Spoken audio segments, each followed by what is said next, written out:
If you observe carefully how the average American over 40 is positioned financially right now, you'll notice something deeply concerning. They're making the exact same mistake that destroyed retirement security for millions in the 1970s. They're holding the majority of their wealth in the one asset class that gets systematically destroyed during the type of economic transition we're entering. I'm talking about long-term bonds and bond funds sitting in 401ks and IRAs across this country. Over $7 trillion of retirement money positioned in the worst possible place for what's coming. If you're over 40 and you're still doing this, you need to stop immediately. Not next month.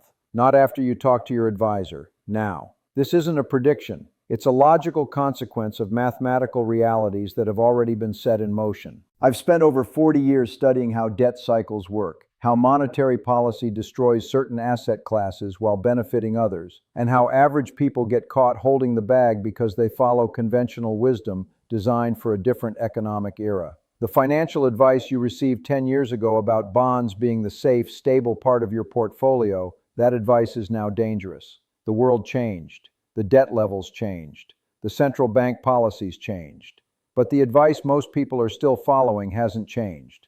When you understand incentives, you understand behavior. Financial advisors have an incentive to keep you in conventional allocations because it's safe for them professionally. If everyone loses money the same way, no one gets sued. The government has an incentive to tell you inflation is transitory because panic would force politically impossible choices. None of these incentives are aligned with protecting your purchasing power. The average American over 40 has approximately 60% of their retirement in stocks and 40% in bonds. If you have $500,000 saved, that means $200,000 is sitting in bonds right now. Here's the problem. Those bonds yield between 4 and 5%. Meanwhile, real inflation, not the government's manipulated CPI, but actual price increases for food, energy, healthcare, housing, runs between 6 and 8%. You're losing 2 to 4% of purchasing power every single year in the asset that's supposed to be safe. Second number, the average bond fund in American retirement accounts has 7 to 10-year duration. For every 1% increase in interest rates, a 10-year duration bond loses approximately 10% of its value. If rates rise from 5 to 7%, entirely possible given inflation pressures, your $200,000 in bonds loses $40,000 just from the rate increase, before accounting for purchasing power loss from inflation. Third number, $34 trillion in federal debt with $1 trillion in annual interest payments. The government now spends more on interest than defense. There are only two ways this ends. Either rates stay low and inflation runs hot, destroying bonds' real value, or rates rise to combat inflation, destroying bonds' nominal value. Either way, if you're over 40 holding significant bond positions, you're positioned for maximum damage. If you're still watching, drop a comment. What percentage of your retirement is currently in bonds? I read every response, and I want to understand if people realize how exposed they are. To understand what you need to stop doing immediately, you need to understand how we got here. For 40 years, from 1981 to 2021, bonds were in a bull market. Interest rates went from 16% down to near zero. When rates fall, bond prices rise. An entire generation of financial advisors built careers during this period, and the advice that worked then became dogma. The problem is that cycle ended. We're now in a regime where inflation is structurally higher due to debt levels, deglobalization, energy transition costs, and demographic shifts. In this new regime, bonds don't provide safety. They provide guaranteed purchasing power destruction. Think of it this way. Imagine you're holding an ice cube in a cold environment. The ice stays solid. That was bonds from 1981 to 2021. Now imagine the environment suddenly gets hot. You're still holding the ice cube, but it's melting in your hand. You're losing it every second you continue holding it. That's bonds today. The environment changed from deflationary to inflationary, but you're still clutching the ice cube because someone told you it was safe. Right now, there are 4 specific pressures making bonds dangerous. First, inflation is structurally embedded. We've reshored manufacturing, which costs more than offshoring. We're in an energy transition requiring massive capital expenditure. We have demographic aging reducing productivity while increasing healthcare and social security costs. We have debt levels making truly restrictive interest rates politically impossible. All point to sustained higher inflation, which destroys bond returns. Second pressure, financial repression. The government cannot raise rates high enough to bring inflation to 2% without triggering debt crisis. So they keep real rates negative, nominal rates below inflation. This inflates away the debt burden, but also inflates away your bond holdings. You're being systematically repressed to bail out fiscal irresponsibility. Third pressure. The bond market is fundamentally broken. For 40 years, when stocks fell, people fled to bonds and bond prices rose. But in 2022, stocks and bonds fell together for the first time in decades. In an inflationary environment, both are vulnerable simultaneously. The diversification you think you're getting doesn't exist anymore. Fourth pressure, opportunity cost. Even if bonds just muddle along, you're missing the repositioning window. There are assets that benefit from the exact forces destroying bonds. Every month you stay in bonds is a month you're not in those protective assets. History is an excellent teacher. In the 1970s, we had a similar setup. Government debt was rising. Vietnam War and Great Society programs were funded through monetary expansion. Inflation started rising. Most Americans kept retirement money in bonds and savings accounts because conventional wisdom said it was safe. Between 1973 and 1981, if you held long-term government bonds, you lost approximately 67% of purchasing power. The bonds didn't default. You got your money back. But that money bought 1/3 of what it bought when you started. Meanwhile, people who held gold, real estate, commodities, the assets considered risky, preserved and grew purchasing power. The specific mistake then is the exact mistake now. Following advice correct for the previous era but deadly for the current one. We're watching the same movie replay. Even in 2022, the S&P 500 fell 18%. Painful but not catastrophic. Long-term treasury bonds fell 31%. The assets supposed to protect you when stocks fell actually fell harder than stocks. If you were 65 with $300,000 in a bond fund, you lost $93,000 in 1 year from the supposedly safe part of your portfolio. But here's where it gets interesting. What should you do instead? Let me be very specific. If you're over 40 with retirement savings substantially in bonds, here's what you need to stop and what you need to start. Stop holding long-duration bond funds immediately.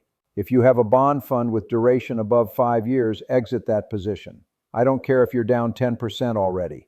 You're trying to avoid being down 30%. If you're holding long-term treasury funds, aggregate bond index funds with high duration, or corporate bond funds with maturities beyond 5 years, liquidate systematically over the next 60 to 90 days. Stop listening to advisors who tell you bonds always come back. Bonds come back to par if you hold to maturity, yes. But if you're holding a bond fund, there is no maturity.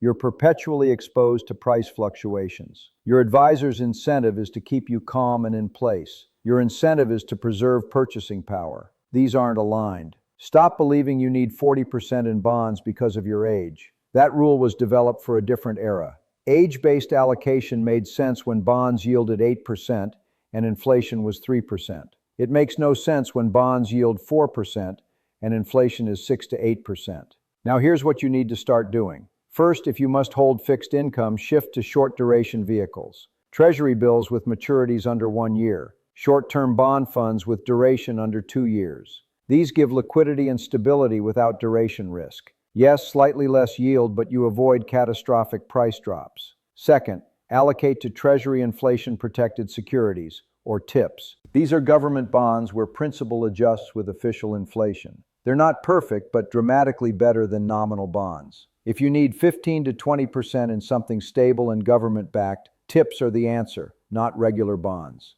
Third, and this is critical, reallocate a meaningful portion of what was in bonds into real assets. Gold, which has preserved purchasing power through every inflationary period in history. Real estate, particularly income-producing property in supply-constrained areas. Commodities or commodity producer equities. Energy, materials, agriculture. These benefit from the same forces destroying your bonds. Here's a specific framework. If you're 50 with $500,000 in retirement savings and currently have $200,000 in bonds, here's what that should look like instead. Take $100,000 and move it into short-term treasury bills and TIPS. This gives stability without duration risk. Take $60,000 and move it into gold. Gold doesn't yield anything, but it can't be debased. It's no one's liability, and it rises when faith in currency falls. Central banks are buying it aggressively. Pay attention to what smart institutional money does. Take 30,000 into quality real estate exposure, direct property if capable, or REITs focused on essential real estate like industrial, healthcare,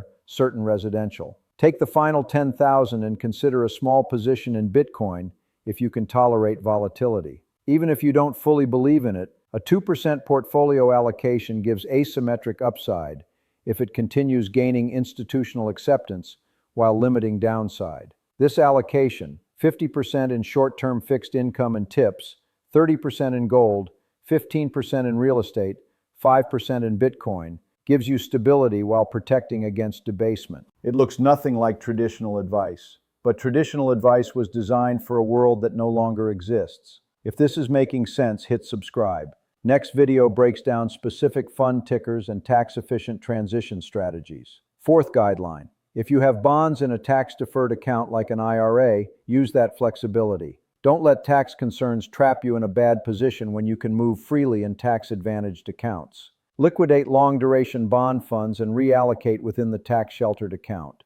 Fifth, if you're still working and contributing to a 401k, look at your contribution allocation immediately. If you're still contributing 40% of new money into bond funds, you're compounding the mistake month after month. Redirect contributions into short-term fixed income, real assets, and equities positioned for inflation. Let me tell you what happens if you don't do this. Let's call her Susan. She's 62 in 2021 with $1 million in her 401k. Her advisor had her in 30% stocks, 60% bonds, 10% cash. She planned to withdraw $40,000 per year to supplement Social Security. In 2021, her $600,000 in bonds was stable and yielding decent income. She felt secure. Then 2022 happened. Her bond funds fell 28%. She lost $168,000 from the supposedly safe part of her portfolio. Her advisor said, "Don't worry, bonds recover, this is temporary." So she held. 2023 bonds recovered slightly, but inflation stayed elevated. Her purchasing power on 40,000 withdrawals was down 15%. She started withdrawing 46,000 to maintain lifestyle. Now it's 2025. Her bond portfolio partially recovered nominally but remains down in real purchasing power. Inflation running 6% annually, while bonds yield 4%, means she's losing 2% per year on $600,000. $12,000 annually just from inflation differential. Combined with withdrawals, her portfolio is now $820,000 instead of $1,200,000 it should have been. She's lost almost $400,000 in 4 years. She's 66 now. She can't make this back. Her retirement lifestyle is permanently diminished. Compare that to Margaret, also 62 in 2021 with $1 million. Margaret read the signals. She repositioned to 20% short-term treasuries and tips, 40% dividend-paying stocks with pricing power, 25% gold and real estate, 10% cash, 5% Bitcoin. Her portfolio was more volatile. In 2022, it fell 12% instead of Susan's 21%. But in 2023 and 2024, while inflation ran hot, Margaret's gold rose 38%, her Bitcoin tripled, her real estate held value. By 2025, her portfolio is at $1,300,000. She's ahead of where she started, in both nominal and real terms. The difference isn't intelligence or luck. Margaret stopped doing what conventional wisdom said and started doing what the economic environment demanded. Are you seeing similar bond losses in your retirement account? Drop a comment below. Here's what I need you to understand. If you're over 40, heavily allocated to bonds, every day you wait is opportunity cost. The assets that protect against what's coming, gold, real assets, inflation-protected instruments, they're still reasonably priced now. But once it becomes obvious to everyone that bonds are wealth destroyers and hard assets are preservers, favorable entry points will be gone. Gold will be $4,000. Real estate 20% higher, Bitcoin multiples of current prices. The repositioning window exists right now, but it's closing. Every month with continued inflation, more people figure this out. More institutional money moves, prices adjust. This isn't about timing perfection, it's about recognizing the current setup is untenable and moving from dangerous to protective positions while you still can at reasonable prices. I've created a complete guide with specific fund tickers, allocation percentages,